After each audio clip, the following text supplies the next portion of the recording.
Well, thank you all for coming, and welcome to our first Community Symposium on CFS. We're really excited that you're here in beautiful Palo Alto, California, and at Stanford University.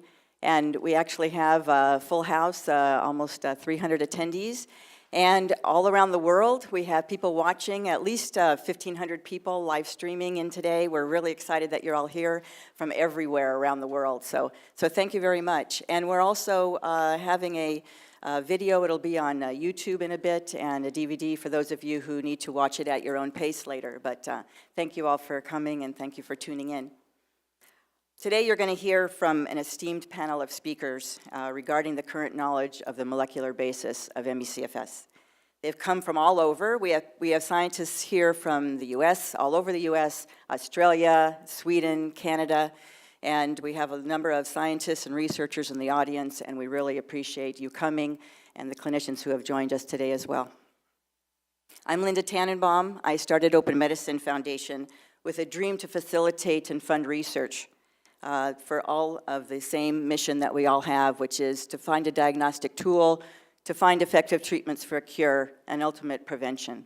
And we have to collaborate with the whole world to do this. And we're very excited to have had two fabulous meetings today, this week, and people collaborating openly and sharing ideas and sharing hope. And we know that you're going to enjoy hearing some of those speakers today.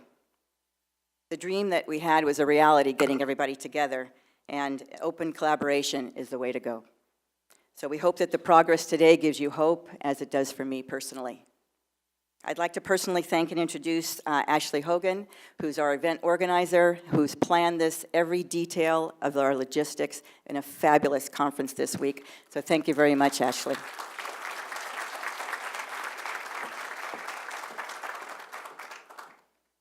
Hi. I first would like to thank everyone from the bottom of my heart for coming out today. As many of you know, this is a cause very close to my heart. And I know a lot of you have traveled from really far away and are very sick yourselves. Having a public symposium like this has been a dream since my brother and I first started talking about creating a nonprofit with my dad's research. And today that dream is finally coming true, so thank you so much for coming. And I just want to go over a couple of logistics for today. First of all, this is Rekha Ayar. She's going to be moderating all of the talks and the panels. She works at Stanford with Ron, and she's fabulous. So you'll be seeing her face a lot today.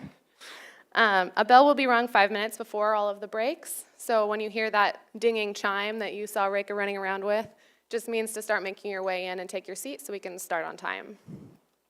We've also set up a panel discussion, so you're able to ask the speakers some questions.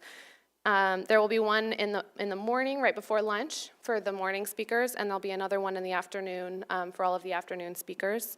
So I just ask that you please direct your questions in the morning to the morning speakers, and then in the afternoon you can then talk to them. We've just decided the best way to get through the most questions is to have you guys submit them electronically. And the website is listed on the screen. It is omf.ngo/questions. So you just enter it in there and push submit. And we'll get through as many as we possibly can, but it is a kind of small time frame. And the deadline for submitting the questions in the morning for the morning speakers is 11:40. And you can see that on your agenda. That's when the panel starts. And the same for the afternoon. The deadline is 4 p.m. So just again, please try to keep your questions on topic, because we can only get through so many, and we'll do the best we can. So please enjoy today. It was really an honor to plan it for you guys. And I would now like to introduce my father, the man who my brother and I used to call Ron.com, because he was always better than Google, Dr. Ronald Davis.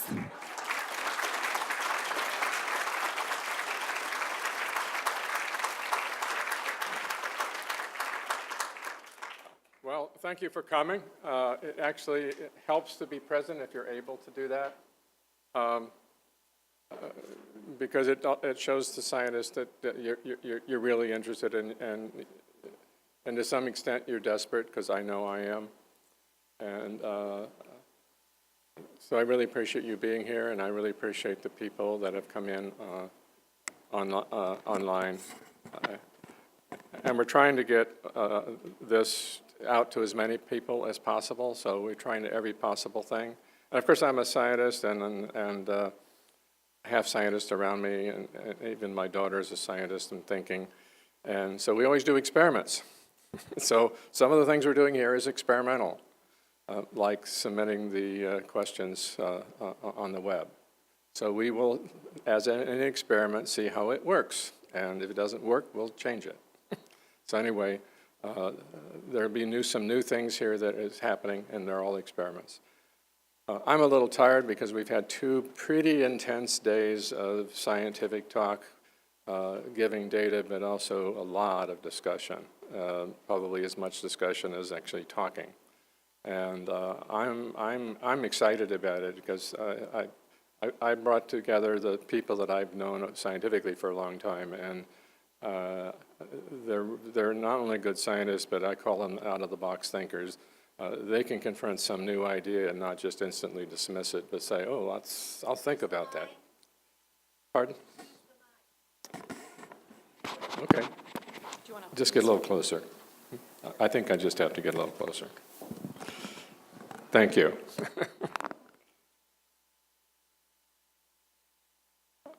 So what we decided to do is to we couldn't have the whole repeat of 2 days, so we've just picked out a few people in different areas to give talks here. And of course, what we have to do is change our language, as opposed to scientific jargon, which only we understand, into English. And so we're hoping we've done a good job of that, because it's really hard sometimes to talk to the public and not use some of the language that you're used to. So I hope it's really comprehensible. We're going to try very hard to make that. But I am excited about it. We're making, I think, great progress.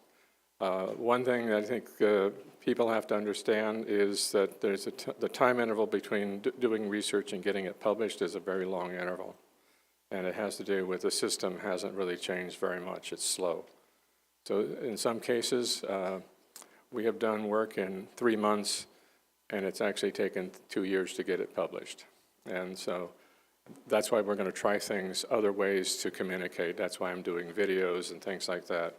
There's ways to do this faster than the traditional publication stuff. So if you don't see a publication, we're going to try to get it out anyway. So welcome, and now I think we'll start the program.